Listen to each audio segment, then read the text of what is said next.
மைசூரை ஒரு மன்னன் ஆண்டு வந்தான். அவன் நீதியும் நேர்மையும் கொண்டவனாகவும் அன்பும் அருளும் நிறைந்தவனாகவும் இருந்தான். அவன் ஒரு சமயம் காட்டுக்கு வேட்டையாட சென்றபோது வழியில் வயதான விறகு வெட்டி ஒருவன் தலையில் விறகுகளை சுமந்தபடியே வந்தான். மன்னன் விறகு வெட்டியை பார்த்ததும் தள்ளாத வயதில் இவர் இப்படி கஷ்டப்படுகிறார் என்று வருந்தினான்.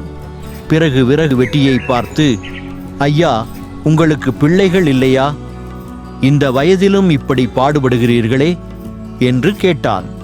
அதற்கு விறகு வெட்டி அரசனை பார்த்து, அரசே, எனக்கு பிள்ளைகள் இருக்கிறார்கள். ஆனால் அவர்கள் இப்போது என்னுடன் இல்லை.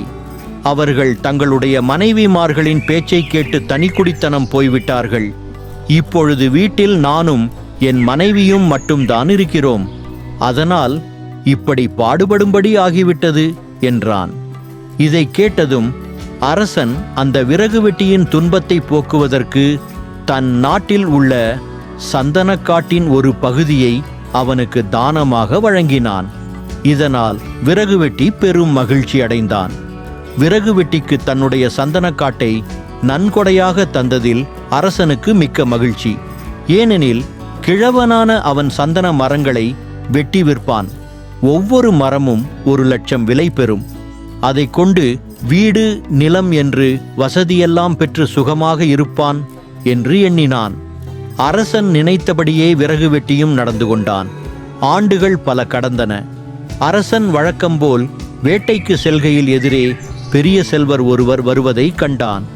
மக்கள் அனைவரும் அவருக்கு மரியாதை அளித்தனர். அரசன் அந்த பெரியவரை தன் அரண்மனைக்கு அழைத்து வருமாறு காவலர்களை அனுப்பினான். அந்த பெரியவரும் அரசர் ஆணைக்கு கட்டுப்பட்டு பெரிதும் மகிழ்ந்து மன்னர் முன் வந்து நின்றார்.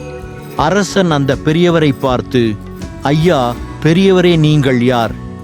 உங்களுக்கு இந்த நாட்டு மக்கள் பெரிதும் மரியாதை கொடுக்கிறார்களே, என்ன காரணம் என்று கேட்டார்.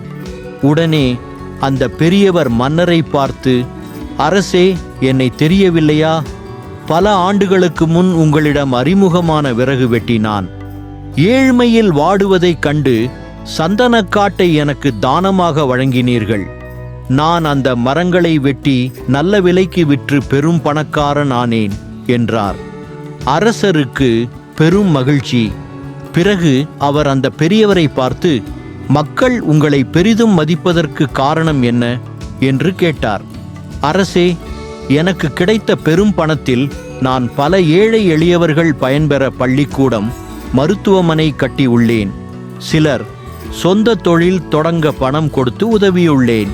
அதனால்தான் மக்கள் என்மேல் பேரன்பு செலுத்துகிறார்கள் என்றார். மன்னர் தான் செய்த தியானம் எப்படியெல்லாம் நற்பயங்களை விளைவிக்கிறது என்று எண்ணி மனதிற்குள் மகிழ்ந்தார். அந்த பெரியவரையும் பாராட்டினார். நீதி, தானம் செய்வது சிறந்தது.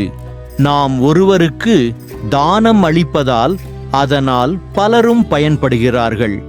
எனவே அனைவரும் தானம் செய்யும் நற்பண்பை வளர்த்து கொள்ள வேண்டும்